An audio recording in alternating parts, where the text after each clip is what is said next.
नमस्कार सर्वांना, good morning. तर आम्ही आज चाललेलो आहोत तुळजापूरला. तर चला तर मग जाऊया. आता सकाळचे आता वाजले होते 6 वाजले होते आणि त्यानंतर आम्ही आता इथून जाणार आहोत सिस्टरला घ्यायचे म्हणजे माहेरी, आणि त्यानंतर गावी सुद्धा जायचे आणि डब्बा वगैरे बनवून घेतला. सकाळी लवकर उठलो होतो. त्यानंतर बघा 6 वाजता हे बघा शिवाजी चौक लातूर मधलं, त्यानंतर तिथून त्यांचं दर्शन घेऊन आम्ही निघालो पुढे. त्यानंतर सिस्टरला घ्यायचे आणि त्यानंतर मग गावी जायचे, कारण तिथून सुद्धा आईला अण्णाला घ्यायचं म्हणजे सासू सासऱ्यांना या दोघांनाही घ्यायचं होतं. कारण परडी आहे आमच्या घरी, तर आईच्या हातावरती परडी आलेली आहे, तर ते भेटवायचे असते. आणि नवरात्रमध्ये सुद्धा जाणं म्हणजे त्यांना जाणं झालं नाही की आणि चैत्र महिन्यात सुद्धा जावं लागतं, परडी भेटवावी लागते. तर त्यानंतर इथं गाडीला लागली होती आता तहान, तर तिला पाणी पाजलं म्हणजेच पेट्रोल. तर हे फिक्स ठरलेलंच असतं. तर मला खूप वैताग येतोय पेट्रोल पंपावरती जायचं म्हटलं ना, तर मला असं वाटतं की आणि अगोदरच पेट्रोल भरून ठेवायला हवं. पण दूर जायचं होतं आणि खूप ठिकाणी जायचं होतं, त्यामुळं ते गरजेचं होतं म्हणून पेट्रोल भरलं. आणि त्यानंतर ह्या ठिकाणी थोडंसं थांबलो होतो, त्यानंतर घरी गेलो. कारण तुळजापूरला जायचं म्हटल्यानंतर तुम्ही म्हणताल घोडा कसा काय घेतलाय, तर तिकडे सुद्धा जायचंय, त्याचं सुद्धा कारण आहे, ते सुद्धा मी लवकरच व्हिडिओ टाकणार आहे. त्यानंतर थोडीशी फुलं वगैरे घेतली, पीठ मीठ जे काही घ्यायचं होतं तेही घेतलं इथं. त्यानंतर आम्ही निघालो. तर सगळे झालो आम्ही, आता एवढे जण जाणार होतो, सासू सासरे सिस्टर आणि आम्ही 4 जण. तर रस्ते खूप छान झालेले, त्यामुळे काही प्रॉब्लेम नव्हता. आणि इकडे पाहू शकता पवनचक्की किती छान दिसत आहे ना. तर एका ठिकाणी आम्ही थांबलो पण होतो, कारण मला थोडासा व्हिडिओ सुद्धा घ्यायचा होता. त्यानंतर आम्ही पोहोचलो तुळजापूरमध्ये. इथं पूजा घेतली. जर तुम्ही मधून दर्शन करत असाल तर पूजा नक्की घ्या, कारण मध्ये देवीची जाणार ते. जर बाहेरून जर दर्शन घ्यायचं म्हटलं तर पूजा कुठे ठेवायचं हा खूप मोठा प्रश्न पडतो. आणि जर घेतली तर ते पुजारी वगैरे जे आहेत काही ठिकाणी 500 रुपये मागतात, काही ठिकाणी 100 मागतात. आम्ही तुमची पूजा पोहोचण्यासाठी तेवढे पैसे ते मागतात. जर घ्यायची असेल तुम्ही तुमच्या हिशोबाने तुम्ही घेऊ शकता. त्यानंतर मी ही पूजा घेतली आणि त्यानंतर आम्ही निघालो पुढे. तर जशी पाहिजे तशी पूजा आहे बरं का. तर 50 रुपयापासून आहे, ओटी वगैरे तर सगळं त्यामध्ये येतं. बऱ्याचशा म्हणजे मला वाटतं की 50 पासून जे 250 पर्यंत काहीतरी पूजा होती. त्यानंतर ना पाहू शकता तुम्ही देवीच्या माळा, हळदी कुंकू. आणि इथून विशेष म्हणलं तर नक्की तुम्ही हळदी कुंकू तुळजापूरला गेल्यानंतर नक्की हळदी कुंकू घेऊन या, कारण शुभ असतं आणि चांगलं सुद्धा असतं.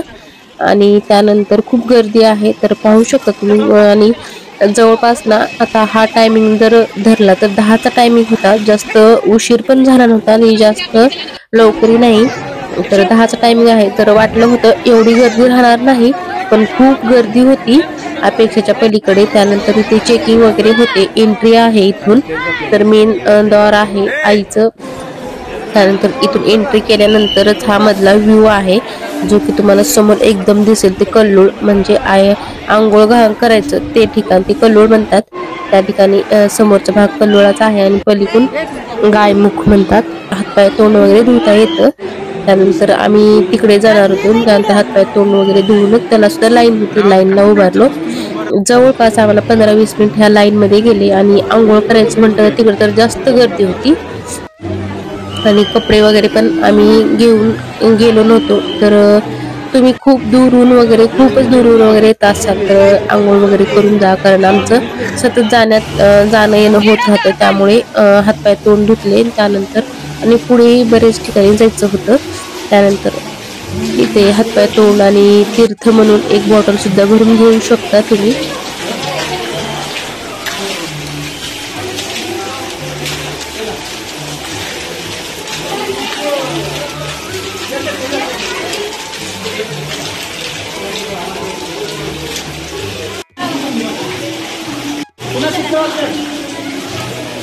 चल तू. मी थोडंसं जास्त अंगावरती पाणी शिंपडलं होतं, कारण आंघोळ नाही म्हणून थोडंसं अंगावरती जास्त पाणी शिंपडलं, त्यामुळे थोडंसं ओलं झालं होतं. त्यानंतर इथं गणपती आहे, तिथं दर्शन करून नंतरच मध्ये जायचं आहे. तर चला मध्ये बघूया किती गर्दी आहे ते. तर हे मधलं द्वार आहे.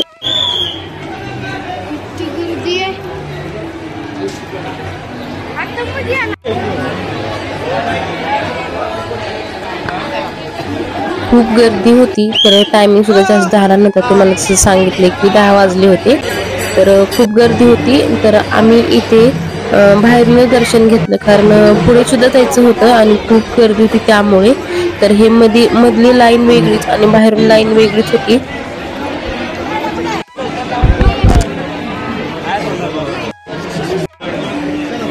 तर या ठिकाणी दर्शन घेतलं, कारण बाहेरून दर्शन घ्यायचं म्हणलं तर इथे देवी दिसते आणि अभिषेक चालू होता आणि खूप म्हणजे इथे दर्शन घ्यावं लागतं. त्यानंतरच पुढे तिथं साईडला दर्शन घेऊन परड्या वगैरे भरून नंतर पण जायचं.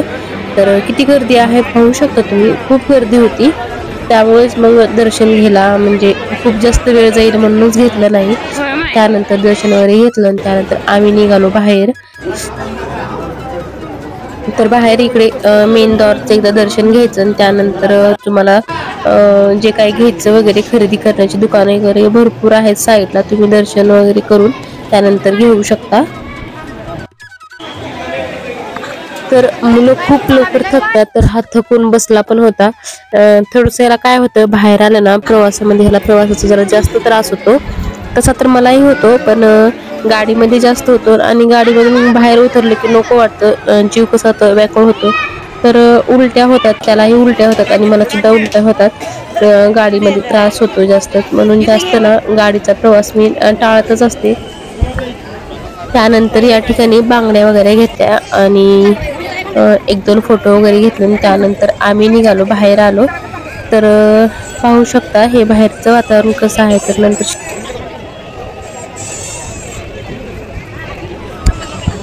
जाण्या अगोदर शेवटी आणखीन एकदा आईचं दर्शन घेतलं आणि त्यानंतर आम्ही आता इथून पुढे निघणार आहोत. तर पुढे कुठे जाणार आहोत हा सुद्धा व्हिडिओ मी लवकरच टाकणार आहे. तर व्हिडिओ कंटिन्यू करा आणि व्हिडिओ शेवटपर्यंत नक्की पहा. आणि तुम्ही कधी तुळजापूरला आला होता ते सुद्धा कमेंटमध्ये नक्की सांगा. आणि